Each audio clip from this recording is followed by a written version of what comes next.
Hello. Knowledge of flowers पर आज आपसे एक सेलिब्रिटी फूल मिलने आया है। 20,000 से ज़्यादा अलग अलग किस्मों के साथ यह फूलों के साम्राज्य में एक सेलिब्रिटी है। इसका नाम है डेजी। डेजी सूरजमुखी परिवार का एक हिस्सा है क्योंकि ये दिखने में सूरजमुखी की तरह लगता है। डेजी को हिंदी में गुलबहार फूल कहते हैं। आमतौर पर ये फूल सफ़ेद और पीले रंग में मिलते हैं जो अपनी पतली पंखुड़ियों से घिरे रहते हैं। ये कई रंगों में होते हैं जैसे पीले, नारंगी, लाल, गुलाबी, गहरे लाल और बैंगनी। डेजी जितनी सुंदर है उतनी ही कठोर भी है क्योंकि ये वर्ष के अधिकांश समय खिले रहते हैं। ये किसी भी वातावरण में रह सकते हैं। ये ऊंचे पहाड़ों पर भी रह सकते हैं। प्राचीन ग्रीक कथाओं में डेजी फूल को देवी आर्टेमिस से जोड़ा गया जो कि शिकार, वन्यजीवन और शुद्धता व नारीत्व का प्रतीक है। एक किंवदंती है कि जिन्होंने अपने बच्चों को खो दिया, भगवान ने उन माता पिता को खुश करने के लिए डेजी को धरती पर भेज दिया। अपनी लंबी रंगीन पंखुड़ियों के साथ सूरज की किरणों की तरह चमकते हुए डेजी के फूल बहुत सुंदर लगते हैं। डेजी दुनिया के सबसे बड़े परिवार के सदस्य हैं जो पृथ्वी पर सभी फूलों का 10% है। ये अंटार्कटिका को छोड़कर हर महाद्वीप पर उगते हैं। डेजी के नाम का इतिहास बड़ा रोचक है। इसका नाम एक पुराने अंग्रेजी वाक्यांश डेज आइज से लिया गया है क्योंकि ये फूल सुबह होते ही खिलते हैं।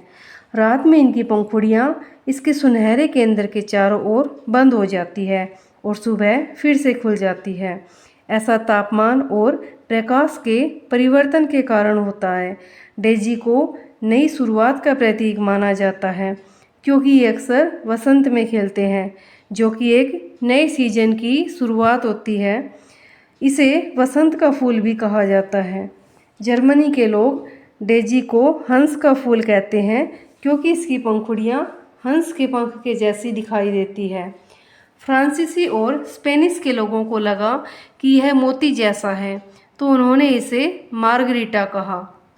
ये कम से कम 2200 ईसा पूर्व से मौजूद है जब प्राचीन मिस्र के लोग इन्हें अपने बगीचे में उगाते थे और हर्बल दवा के रूप में इसका उपयोग करते थे। कहते हैं जंगली डेजी तो डायनासोर के समय से चली आ रही है। डेजी परिवार को वैज्ञानिक रूप से कंपोजिटे के नाम से जाना जाता है। आधुनिक दुनिया में सबसे प्रसिद्ध किस्म की डेजी की खोज 1884 में रॉबर्ट जेम्सन ने की थी और ये थी जरबेरा डेजी। 1890 में इसे इंग्लैंड लाया गया और यहाँ आकर डेजी इतनी लोकप्रिय हो गई कि इसकी लोकप्रियता नीदरलैंड तक फैल गई।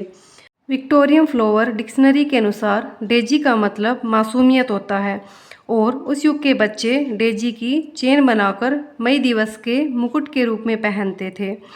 डेजी, एस्टर और गुलदाउदी तीनों पौधे एक ही परिवार से संबंधित है। ये एस्टेरेसी परिवार से संबंधित है। तीनों में कुछ समानताएं होती है।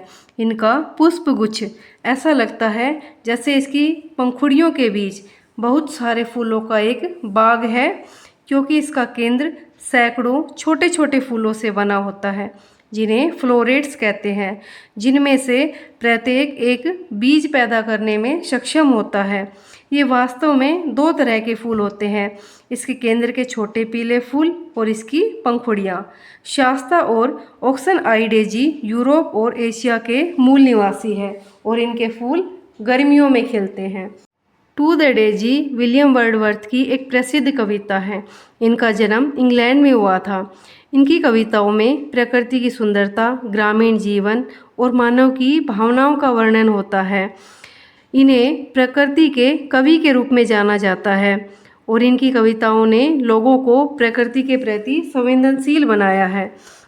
इनकी कविताओं का अनुवाद कई भाषाओं में किया गया और ये विश्व भर में प्रसिद्ध है। टू द डेजी इनकी प्रसिद्ध कविता है। टू द डेजी कविता में इन्होंने अपनी भावनाएं और विचार डेजी के फूल के माध्यम से व्यक्त किए हैं।